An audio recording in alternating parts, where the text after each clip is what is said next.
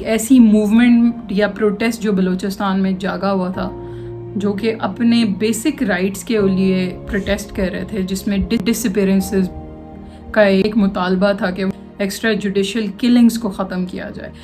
یہ وہ legit rights تھے جن کے لیے وہ لڑ رہے تھے، اور اسی کے دوران اس طرح کے ملیٹنٹ گروپس جو کہ بلوچستان میں فیکٹرڈ ہیں اور وہاں پہ رہنے والے پنجابیوں کے اگینسٹ ان کا یہ رویہ ہے کہ انہوں نے دن دہاڑے آئی ڈی کارڈز چیک کر کے لوگوں کو گولیاں مار دیں. تو کیا ایک پنجاب میں بیٹھنے والا انسان اس ٹائم سینسیبلی اس کو دیکھ پائے گا؟ اس کی شناخت بھی تو اسی ایتھنیسٹی پہ بیسڈ ہے کہ وہ ایک پنجابی ہے. اس سے ہوگا یہ کہ اب بلوچستان میں ہونے والے پروٹیسٹ چاہے وہ صحیح ہوں یا غلط، یہاں کا ایک پنجابی یا بڑے شہروں میں بیٹھے ہوا انسان وہ پورے بلوچستان کو ایک کرمنل کی آنکھ سے دیکھے گا. چند ملیٹنٹ گروپس کی وجہ سے ایک ایسی سوچ پیدا ہوگی اب پورے ملک میں. اس سے کس کو سب سے زیادہ فائدہ ہوتا ہے وہ تو وقت بتائے گا، مگر بالکل ویسے ہی بلوچ ملیٹنٹس سبھی پنجابیوں کو اس نظر سے دیکھتے ہیں کہ ہر وہ شخص جو پنجابی ایتھنیسٹی سے تعلق رکھتا ہے، کلچر سے تعلق رکھتا ہے، وہ ان کا دشمن ہے. اٹیکس کا یہ سلسلہ ارلی 2000s میں شروع ہو چکا تھا. اگر ان اٹیکس کی میں بات کروں تو سی پیک پر سب سے بڑا کنٹینشن ہوا 2018 میں. ایک بس کو روکا گیا اور وہ بس سی پیک ورکرز لے کے جا رہی تھی بلوچستان میں، اور ان پہ اٹیک ہوتا. 9 مارچ اسی سال 2024 میں 7 ورکرز سی پیک ورکرز کو نیند میں گولیاں مار دی جاتی ہیں. اگست 2023 میں ایک چائنیز کانوائے پہ ملیٹنٹس اٹیک کر دیتے ہیں. ایسے کئی سارے انسیڈنٹس ہوئے ہیں، واقعات ہوئے ہیں پاسٹ میں، جس میں کئی سارے پنجابی ورکرز نے اپنی جانیں گنوائی ہیں اس پروونشل اور صوبائی کلیش کی وجہ سے. اب یہ کل ہونے والا واقعہ جس میں اتنے لوگوں کی جان چلی گئی ہے، اب پنجابی بلوچیوں کو گالی دیں گے اور بلوچی پنجابیوں کو گالی تو دے ہی رہے. ایسے ہی یہ کلیش آف ایتھنیسٹی یا پروونسز اپنے اس ان اینڈنگ سائیکل میں ریپیٹ ہوتا چلا جا رہا ہے. اس سائیکل کو اگر غور سے دیکھیں آپ تو کالونائزیشن سے شروع ہوا، پوسٹ انڈیپینڈنٹ سینٹرل پاور پہ شفٹ ہوا، سینٹرل پاور سے کئی سارے واقعات ہوئے ملک میں، اس کے بعد انسرجنسیز کریٹ ہوئیں، بلوچستان پروونس کو اگنور کیا گیا اسٹیٹ لیول پر. ہماری ایجوکیشن سسٹم میں جو کتابیں بچوں کو پڑھائی گئیں ان میں سب سے زیادہ سینٹرل رول پنجاب کا تھا. دیٹ بلٹ دس سینٹیمنٹ کہ سب کچھ تو پنجابیوں کو ہی مل رہا ہے، ہمیں تو کوئی کچھ دے نہیں رہا. اور یہ رجحان، یہ سینٹیمنٹ صرف بلوچستان میں نہیں بلکہ آپ کو سندھ میں بھی ملے گا، KPK میں بھی ملے گا، کیونکہ حقیقت یہی ہے. مگر یہ حقیقت کسی بھی شخص کو کسی دوسرے سٹیزن کا قتل کرنے کی اجازت نہیں دے سکتی. ایسے ہر قتل کو کنڈیم ہی کرنا چاہیے. آپ کی ملٹری، آپ کے ملک کی سیکیورٹی فورسز جب آپریشن کرنے جاتی ہیں اگینسٹ ٹیررزم اور واٹس ایور، تو ایک بلوچی دیکھتا ہے پنجابی کو، چاہے وردی میں ہو، چاہے کرسی پہ بیٹھا ہو، چاہے ان کی اسمبلی میں ہو، کوئی SHO ہو. جب وہ اس شخص کو وردی کے بیونڈ دیکھتے ہیں تو انہیں میجورٹی دکھتا ہے ایک پنجابی. کہ پاکستان کی ملٹری یا سیکیورٹی فورسز میں تقریباً 70 سے 75% پنجابی ہائر ہوتے ہیں. ساتھ ہی ساتھ نیشنل اسمبلی کا حال دیکھیں آپ تو سب سے زیادہ پاور میں پنجابی ہیں، سیٹ سب سے زیادہ ان کو ملتی ہیں. اگر آپ دوسرے پروفیشنز کی بات کریں، CSS آفیسرز کی بات کریں جو بیوروکریسی میں جاتے ہیں، تو سب سے زیادہ الاٹمنٹ پنجاب سے ہوتی ہے. اب یہ وہ سبھی فیکٹس ہیں جن کو کوئی ڈینائی نہیں کر سکتا. یہ اسی سینٹیمنٹ کلیش آف پروونسز کو بار بار ریٹریٹ کرتا ہے، بار بار ایک اور دھکا دیتا ہے آگے کی طرف. بلوچستان کو ان کا انفراسٹرکچر اس پہ کبھی کام نہیں کیا گیا، اور بھی فیکٹرز جو میں نے اسٹیٹ کیے، ان کی ریپریزنٹیشن اس طرح نہیں رہی جیسے پنجاب کی رہی ہے. یہ سبھی فیکٹس کو مد نظر رکھتے ہوئے یہ انسرجنسیز پیدا ہوتی ہیں بلوچستان میں. مگر جب آپ ہاتھ میں ہتھیار اٹھا لیں اور آپ سے یہ ڈسٹنگوش اور یہ فرق نہ کیا جا سکے کہ کون انسینٹ اور کون ذمہ دار ہے، تو پھر یہ ایک ان اینڈنگ سائیکل آف وائلنس ہے جس کو شروع کر دیا گیا. 2011 کی ایک نیوز ہے، ڈان نیوز پیپر نے چھاپی، سیٹلرز کاٹ ان کراس فائر. اور انہوں نے کئی سارے بیانات چھاپے اپنے پیپر میں.